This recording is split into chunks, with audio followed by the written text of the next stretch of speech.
सहनाववतु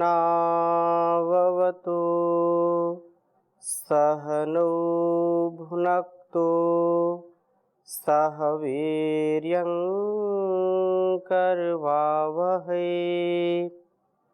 तेजस्विनावधीतमस्तु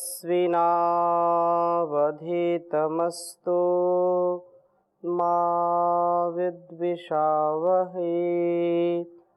ओम शांति शांति शांति। वैदिक जीवन पद्धति की इस कक्षा में आप सभी का हार्दिक स्वागत है, अभिनंदन है। हम नित नूतन उत्साह के साथ, पूर्ण कृतज्ञता के साथ, आनंद के साथ जीवन व्यतीत करें। प्रभात जागरण से लेकर के शैया तक पहुंचने अर्थात सोने से पूर्व तक हमारा कर्तव्य, हमारा जीना, हमारी प्रत्येक गतिविधियां दिव्यता से पूर्ण हो, उत्साह से पूर्ण हो। एक एक हमारा कर्म, एक एक हमारा जो कर्तव्य है, एक एक शब्द जो हम बोल रहे हैं, एक एक शब्द जो हम विचार कर रहे हैं, एक एक विचार, आहार बहुत ही विवेक के साथ हमारे जीवन में होना चाहिए। इंद्रियां हमारी नियंत्रित हों, व्यवस्थित हों और मन हमारा सदा प्रसन्नता से युक्त हो। कभी भी हमारे जीवन में निराशा हताशा ना हो, ऐसा हमको जीवन जीने का प्रयत्न करना चाहिए। ऋग्वेद के चतुर्थ मंडल का हम स्वाध्याय कर रहे हैं, जिसमें 48वें सूक्त के प्रथम मंत्र का स्वाध्याय हमने पिछली कक्षा में किया था। और ये छोटे छोटे मंत्र हैं, लेकिन अत्यंत ही उत्साह से, मनः प्रसाद के साथ जीने की प्रेरणा देते हैं हमको। हम इनसे कुछ ऊर्जा पा करके, इनके संकेत को समझ करके जैसा जैसा बताया वैसा वैसा करें तो निसंदेह जीवन और यह जगत शुद्धता, पवित्रता, शुचिता से, एकाग्रता, समरसता और एकत्व के भाव से आगे बढ़ेगा, इसमें कोई संदेह नहीं है। आज हम आगे के मंत्रों का स्वाध्याय करेंगे। 48वें सूक्त के दूसरे मंत्र में भी बहुत सुंदर बात कही है। ओम निर्युवाणो असस्तीर्नियुक्ता नियुक्त्वाम इंद्रसारथिः वायवा चंद्रेण रथेन याहि सुतस्य पीतये।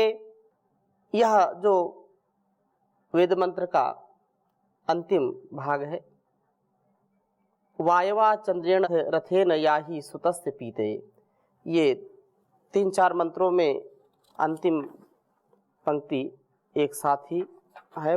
पहला भाव थोड़ा सा परिवर्तित है। तो कहा कि निर्युवाणो असस्तिर नियुक्त्वाम इंद्र सारथी ही। हे वायो, हे गतिशील पुरुष, असस्ती ही, सब अप्रशस्त बातों को, निर्युवाण अपने से पृथक करता हुआ, नियुक्तवान प्रशस्त इंद्रियाशों वाला होता हुआ, इंद्र सारथी ही, उस परम ऐश्वर्यशाली प्रभु को अपना सारथी बनाकर इस चंद्रेण मन प्रसाद युक्त रथेन शरीर रथ से आयाही। कर्तव्यों के मार्गों में कभी हम उलझे ना, कर्तव्य पथ पर प्रवृत्त हों, कर्तव्यों को करने में प्रवृत्त हों, ताकि सुतस्य पीतये, सोम को शरीर में ही सुरक्षित रख सकें। हमारे सामर्थ्य को हम इतना विकसित करें और अपने ही अंदर उसका समावेश करें, उसका दुरुपयोग ना करें। इससे सोम रक्षण के लिए जो आवश्यक जो कर्म है, आवश्यक जो अनुष्ठान है, उन अनुष्ठानों को करते रहें। हम निंद बातों को अपने से दूर रखें, जिनसे निंदा है, जिनसे संसार में अपमान है, जिससे हमारा सम्मान ना हो, जिससे हमारा कार्य जीवन का सिद्ध ना हो, ऐसे कार्यों को नहीं करना चाहिए। इंद्रियों को प्रशस्त बनाएं, प्रभु को अपने रथ का सारथी बनाएं।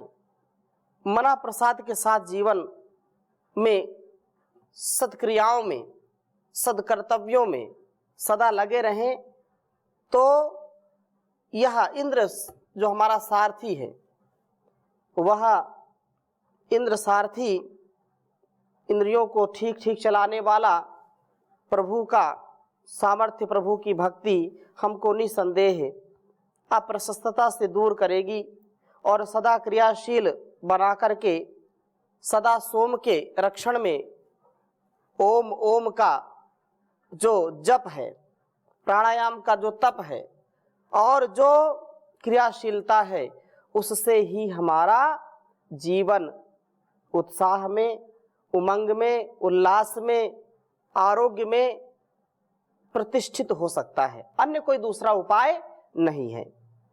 इसी प्रकार से तीसरे मंत्र में भी बहुत सुंदर बात कही है। ओम अनु कृष्णे वसुधिति ये माते विश्वपेशसा वायवा चंद्रेण रथेन याहि सुतस्य पीतये। जैसा दूसरे मंत्र में कहा कि प्रभु को सारथी बना करके जीवन यात्रा में चलें तो हमारा अतिशय कल्याण होगा, देव पृथ्वी मस्तिष्क व शरीर। तो कृष्ण ने एक दूसरे को आकृष्ट करने वाले, परस्पर संबद्ध, वसुधिति ज्ञान व शक्ति रूप वसुओं को धारण करने वाले, ब्रह्म व छत्र का अपने में समन्वय करने वाले, विश्वपेशसा सब अंग प्रत्यंगों का ठीक ठीक से निर्माण करने वाले, अनु ये माते अनुकूलता से संयत होते हैं। मस्तिष्क व शरीर दोनों ही ठीक हो और ठीक होने पर सब ठीक ही रहता है। हे वायो, हे क्रियाशील जीव, तू चंद्रेण रथेन मना प्रसाद वाले शरीर रथ से सुतस्य पीतये सोम पान के लिए, अथवा ये कहें कि ब्रह्मचर्य की रक्षा के लिए, वीर की रक्षा के लिए आया ही समन्तात कर्तव्यों में प्रवृत्त हो। कर्तव्यों को करते करते जीवन को जीने वाले बनिए, इसमें लगे रहिए और इसी से सोम का रक्षण हो पाएगा। हमारे मस्तिष्क व शरीर परस्पर संबद्ध व ब्रह्म व क्षत्र धारण करने वाले हों।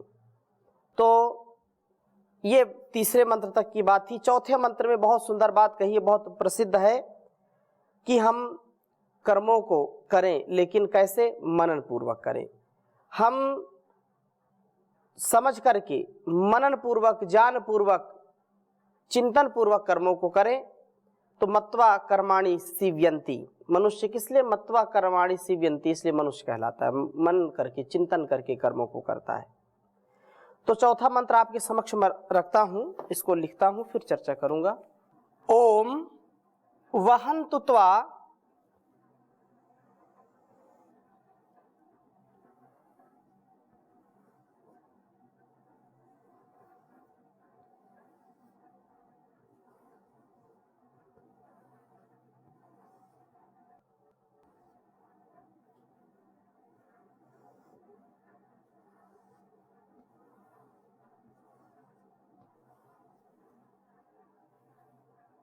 मनोयुजो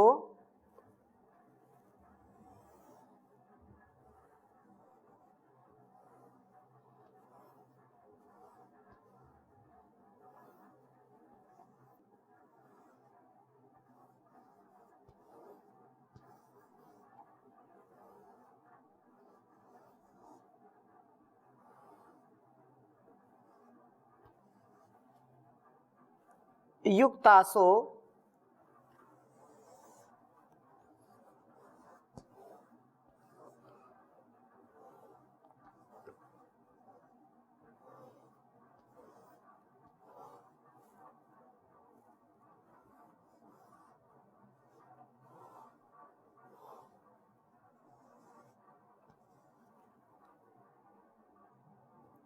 नवतिर्नवः।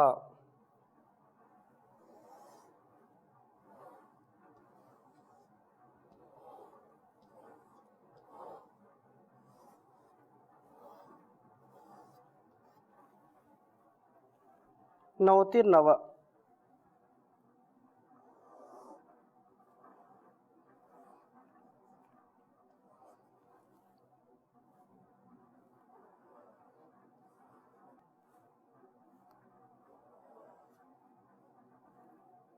वायवा चंद्रेण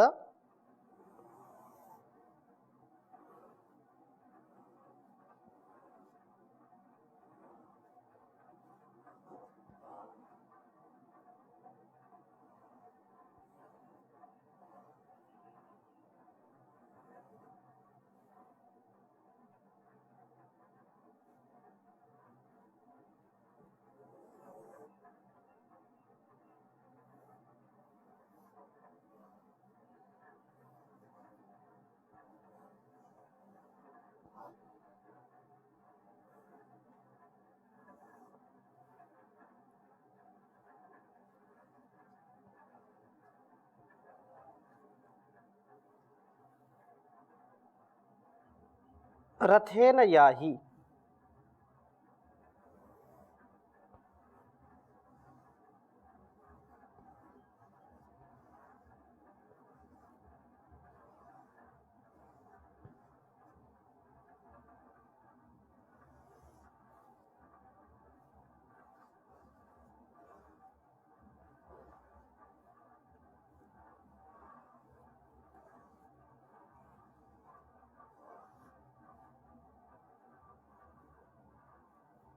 सुतस्य पीतये।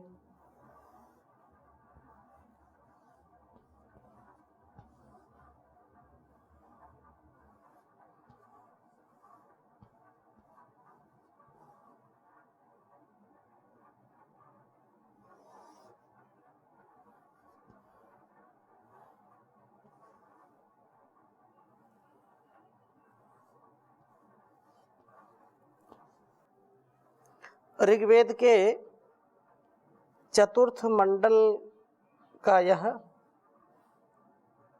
48वां सूक्त, जिसका चौथा मंत्र है। ओम वहन्तु त्वा मनोयुजो युक्तासो नवतिर्नवा वायवा चंद्रेण रथेन याहि सुतस्य पीतये। ओम वहन्तु त्वा मनोयुजो युक्तासो नवतिर्नवा वायवा चंद्रेण रथेन याहि सुतस्य पीतये। बहुत ही सुंदर वेद मंत्र है। प्रार्थना है कि हे वायु क्रियाशील जीव, एक तो प्रार्थना और आदेश, हमारी ये प्रार्थना है और उस परमात्मा का आदेश हमारे लिए संदेश है, उपदेश है। क्या उपदेश है कि हे जीव, हे क्रियाशील, जैसे वायु अत्यंत क्रियाशील है, अत्यंत गतिमान है, अत्यंत शक्ति से युक्त है, शक्तिमान है, तो क्रियाशील जीव वायु अर्थात वा गति गंधनयो हो, जिसमें गति है, जिसमें प्रगति है, तो गति गतिशील क्रियाशील जीव त्वा तुझे मनोयुजहा मन के साथ संबद्ध होकर कार्यों में प्रवृत्त होने वाले युक्तासह शरीर रथ में जो जुते हुए अपने कर्म जो कर्तव्य कर्म है उनमें प्रवृत्त इंद्रिय अश्व नवतिर्नवा 99 वर्षों तक वहन तुले चलने वाले हों। ये जो गतिशीलता है जो मन के साथ जुड़ करके शरीर रथ को आगे ले जाने में इंद्रिय अश्व इंद्रियाणी हयान आहुर, इंद्रियां क्या है? अश्व के समान है, हयान है। तो ये इंद्रिय अश्व इस शरीर रूपी रथ को 100 साल तक ले जाए, 99 वर्ष तक का यहाँ पर किया है। कहीं 100 तो एक संकेत है, सांकेतिक चर्चा है। तो नवतिर्नवः 99 वर्षों तक वहंतु ले चलने वाले हों, अर्थात जीवन के अंतिम क्षणों तक तू क्रियाशील बना रहा। वहंतु त्वा मनोयुजो युक्तासो नवतिर्नवा। कम से कम 99 साल तक, तो 100 साल तो जीवे में शरदा शतम, तो 100 साल तक का है, तो 99 वर्ष कहा है तुम्हारे ये इंद्रिय अश्व इस रथ को आत्मानम रथिनम विद्धि शरीरम रथ में हो। तू इस शरीर क्या है? रथ के समान है।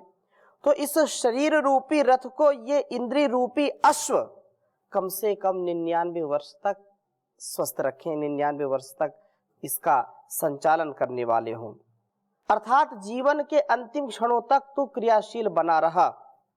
चंद्रेण रथेन मनः प्रसाद वाले शरीर रथ से तू आया ही समन्तात कर्तव्य कर्मों में प्रवृत्त रहा, ताकि सुतस्य पीतये तू सोम का पान करके यह कर्तव्य पारायणता हमें वासनाओं से बचाती है और इस प्रकार से सोम रक्षण के योग्य बनाती है।